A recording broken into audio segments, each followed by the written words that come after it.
உருவாக்கப்பட்ட பாத்திரம். சத்தமா சொல்லுங்க.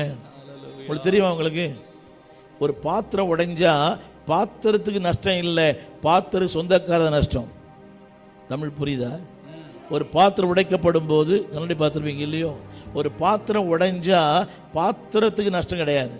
கவனிங்க, இந்த பாத்திரத்தை கீழே தூக்கி போடுறேன், இது உடைஞ்சு போகுது, இதுக்கு எதாவது நஷ்டமா? இதை காசு கொடுத்து வாங்கினார் அந்த ஐயா, அவர் தான் நஷ்டம்.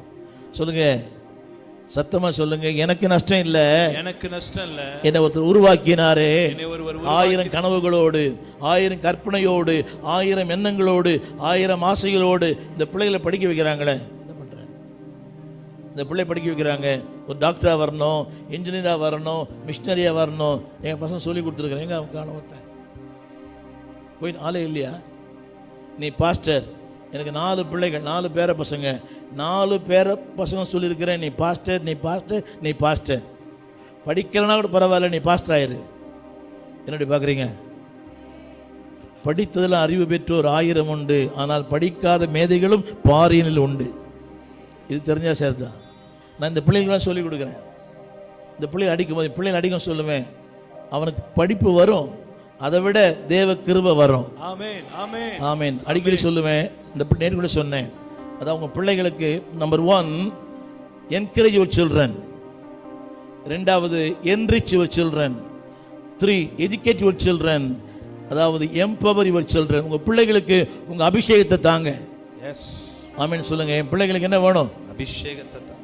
நீங்கள் சண்டைக்காரியாக இருந்தால் பிள்ளை சண்டைக்காரியாக இருக்கும். கரங்களை சொல்லுங்க, என் பிள்ளைகள் எல்லாம் என் அபிஷேகத்தில் வரணும் ஆண்டவரே. இப்படி சொல்லுங்க, என் பிள்ளைகள் எல்லாம் எங்க பாஸ்டர் மாதிரியே வரணும். என்னைக்கா சொல்லியிருக்கீங்களா உங்கள் பிள்ளைங்களை பார்த்துட்டே நம்ம பாஸ்டர் மாதிரி வரணும்டா சொல்லியிருக்கிறீங்களா? பொய் சொல்லாமல் மனசில் கேட்குறதுங்க. அவரை மாதிரி வரணும், இவரை மாதிரி வரணும், இவரை மாதிரி வரணுன்றாங்க. இவரை மாதிரி வரணும் உங்க சொல்லுங்க. எங்கள் பிள்ளைங்க அதுக்காக தான் அந்த பிள்ளைகள் பேர் வைக்கும் போதே எல்லாம் மிஷினரி பேராக வச்சிருக்கிறேன். ஜெபசிங், எம்எல் ஜெபசிங், அவனுக்கு எம்எல் ஜெபசிங் மாதிரியே வரணும். ஒவ்வொரு பிள்ளைங்களும் பேர் வைக்கும்போது தான் நோக்கமே. இந்த இங்கே இருக்கிற உங்கள் சின்ன பாஸ்டர்மாவுக்கு அந்த பேர் தான் வச்சேன். புரியுதா உங்களுக்கு?